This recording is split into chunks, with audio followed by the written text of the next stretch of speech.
wouldn't it be a better solution to just like legalize like the labor of like even like illegal immigrants and just make sure like they have to get paid as much so that they can't be exploited? No. Why is that? Well, send them back to their country of origin if they're here illegally. But what if they're like a refugee? Well, did they claim asylum correctly? What are they a refugee from? A poor country or actual war? Well, I mean, like there's a refugee. The asylum is being abused like you wouldn't. People are saying, "Oh, I'm claiming asylum from Mexico. Why? Because of cartel violence." Like, okay, can I claim asylum from Chicago because of gang violence? I mean, we're equally as dangerous of a country as Mexico now, in our inner cities. So we're not exactly one to like give people asylum. I'm not convinced that that's true. In downtown Chicago, downtown Baltimore. Okay, well, you could just move out of Baltimore. You could just go to a different part of the country. I agree, but you would get shouted down by a lot of inner city blacks that say that, you know, they don't have the capital or the resources to leave Baltimore or Chicago, right? And that's where they live. Telling people to leave their home is like a really cruel thing to say, I think. Yeah, honestly. But yeah. Secondly, yes, I think that even if you gain the refugee status, you should go home. Yes. Wait, what are they claiming refugee asylum from? I don't know. I just remember I'm not super familiar. I just remember like a few years ago, like Honduras was pretty bad, and so people were coming up here, and then they were like getting rejected at the border. Yeah, I mean, go back to your country and fix it. We have huge problems in this country. But it's like international law to accept like asylum seekers. Okay, we don't have to follow international law. We have American law. If international law tells you have to bring in 1 million foreigners, we don't have to follow international law. Okay. American law supersedes international law. But what are we losing by bringing more people in? Well, first of all, wages go down, our social services get overflowed, crime goes up, and you lose you lose a common American identity, and that's not a racial thing. When you bring in millions of people that don't share the same American story and they all speak different languages, you're a nation of strangers. You need time for assimilation, and we don't have that. More people speak Spanish than English in the state of California. So, do you think we should just? I think we should have more people learn Spanish because being bilingual is good mentally. I'm pretty sure there's not much evidence that like crime actually goes up and social services are being used a lot by like illegal immigrants. Have you seen what's going on in New York? They're literally overrunning schools because they don't have the social services to fit all the illegals that are coming into the country. They're overrunning school districts, overrunning hospitals. But here's the question is, what should our immigration policy be? Number one, a government exists to represent its citizens. It does not exist to solve the problems of foreigners. That's nice once you solve your own problems. And so you must put your own people first. And right now, our people are being spit on, ignored, and not prioritized, especially young people in this country. It is harder than ever for you guys to own homes, harder than ever for you to get well-paying jobs, harder than ever for you guys to build a family. And we have to be lectured that we have to go bring in all the problems in the third world?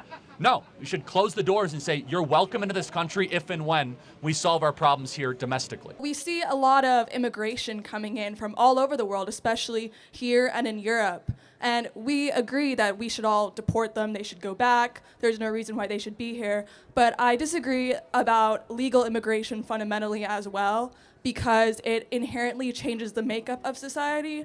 And you have it in Europe as well, where you have Africans, North Americans, Arabs coming in, and they're fundamentally changing the makeup of European countries and here as well. And I don't think that those countries are European without their native stock. I'm very outspoken. I think Islam is incompatible with large parts of Western civilization. I think Islam is. But look, I mean, you make an important point. If you think you could just import millions of people into your country and assimilation will happen overnight just because they're going to start eating at McDonald's and In-N-Out Burger and wearing blue jeans, it's not true. And so we want unity and assimilation. And quite honestly, that's why I think we should shut off all immigration, legal and illegal, for the time being, and as we did in the 1930s, 40s, 50s, and 60s, early 60s. People coming over here not having the same American experience, the same American dream. What is this American experience and what is being an American? None of us here, this is not a race thing. This is people from all over the world building this country to be something greater. Like, I think I really didn't agree with that, you know. Sure. They're not here for the American experience. How is them coming to this country to better themselves, to better their families? And I think we could totally agree that, you know, there is an issue when it comes to the amount of people that are coming over. What makes an American experience an American experience. Well, I'll ask you that question first. What is an American? What is an American? I think American is somebody who identifies, in this country. I think that you can move here. Oh, so sorry. You can be born here. I think it's a variety of different things. And we look back to the conception of this country, right? Like every single person, they came here, some didn't want to come here. They're brought here forcefully. Every single person came from all over the globe to establish something different. Got it. So I agree with part of that. So you would agree there's difference between immigrants and settlers. Yeah, absolutely. So this is why I love Salt Lake. This place was built from nothing. Yes, the Utes were here, but it was nothing, okay? I would disagree with the fact that there's nothing. What was here? What was here is we have civilizations Hold on. When Brigham Young came here, what was here? Like, are we talking infrastructure? Yes. Or Like, how about, were there laws, governments, city councils, railroads? Yes, absolutely. There were. were? There wasn't physical infrastructure, got but laws. Hold When on. it comes to tribal laws, like that's always existed. Well, they were. What tribal laws did the Utes have when Brigham Young arrived? I wouldn't be able to speak on that. It was next to nothing. It was nothing. This is why I love Salt Lake, because it's a great example of what makes America a different country than how people present it. Is that when Brigham Young came, exiled from Nauvoo, Illinois, I'm not even a Mormon saying this, is that he had to build something ex nihilo, from nothing. So he was not an immigrant, he was a settler. And being a settler is the hardest thing. So you have to build something from nothing. You have to get people to agree, you have to form a government, you have to try to, have commerce and wealth and not have people kill each other. And most times it doesn't work, right? So you might say, well, why is that applicable? So settlers built the country, and then immigrants came to the country. But you cease to have a country if you do not have people that have shared values, okay? If values are not shared and values are communicated through language, so if you don't speak the same language, it's hard to communicate those values, then you are something other than a country.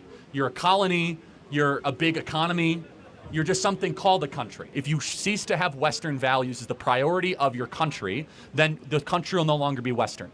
Right? So if you bring in a bunch of people that do not necessarily share that value system, or you're not even trying to assimilate them to that value system, that have a different belief on private property, free speech, consent to the governed. So you make a good point. You say an American is someone who wants a better life. That's part of being an American. Yeah, I'm not saying that's I think it, an American right? is someone who believes in the basic tenets of the U.S. Constitution. Like, that's a good start. Yeah. So if you bring in a bunch of people that are not educated in the promise of the Constitution, they are coming and they're like indifferent, or they come from countries that's not the basis, you're going to have destabilization whether you want it or not.